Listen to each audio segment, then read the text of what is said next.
কপাল খুলে গেল তামিম ইকবালের।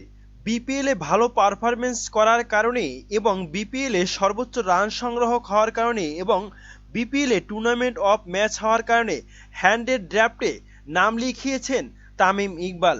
তবে সেখানে শুধু তামিম ইকবাল নয়, তামিম ইকবালের সাথে রয়েছেন সাকিব, তামিম, জাকের সহ আরও ১৬ বাংলাদেশি।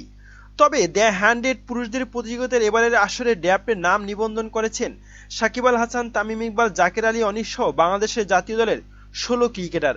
অন্যদিকে নারী ড্রাফটে একমাত্র বাংলাদেশ হিসেবে রয়েছে জাহানারা আলম। আগামী ২০শে মার্চ লন্ডনে অনুষ্ঠেয় এই টুর্নামেন্টে ড্রাফটে নিবন্ধন করা ক্রিকেটারদের তালিকা প্রকাশ করেছে দ্য হ্যান্ডেড। পুরুষ বিভাগে ৩৮৯ জন বিদেশি ক্রিকেটার নিবন্ধন করেছে।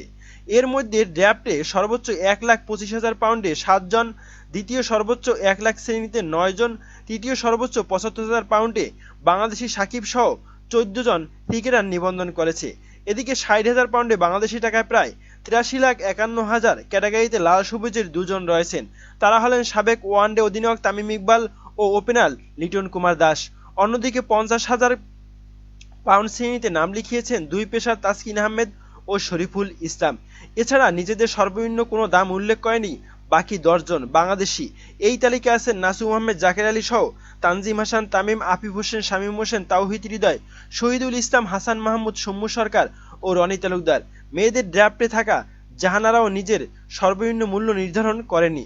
তবে ২০২১ সাল থেকে শুরু হওয়া ইংল্যান্ডের ১০০ বলের টুর্নামেন্ট দ্য হ্যান্ডেডের সবকটি আসরের ড্রাফটে নাম দিয়েও বারবার প্রত্যাখ্যান করেছে বিশ্বসেরা অলরাউন্ডার সাকিব আল হাসান। এমনকি এই প্রতিযোগিতায় এখন পর্যন্ত বাংলাদেশের কোনো ক্রিকেটার খেলেননি।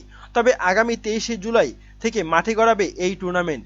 এই টুর্নামেন্টে পুরুষদের বর্তমান চ্যাম্পিয়ন ওভাল ইনভিনসিবলস আর নারীদের চ্যাম্পিয়ন সাউদার্ন ব্রেভ। তবে এবারে দেখার বিষয় যে বিপিএলে ভালো খেলার সুবাদে তামিম ইকবাল কি এবারে দ্য হ্যান্ডেড টুর্নামেন্টে সুযোগ পাবে বা সুযোগ গ্রহণ করবে, এ বিষয়ে আপনার মতামত কি জানাতে পারেন কমেন্ট করে কমেন্ট বক্সে। ধন্যবাদ।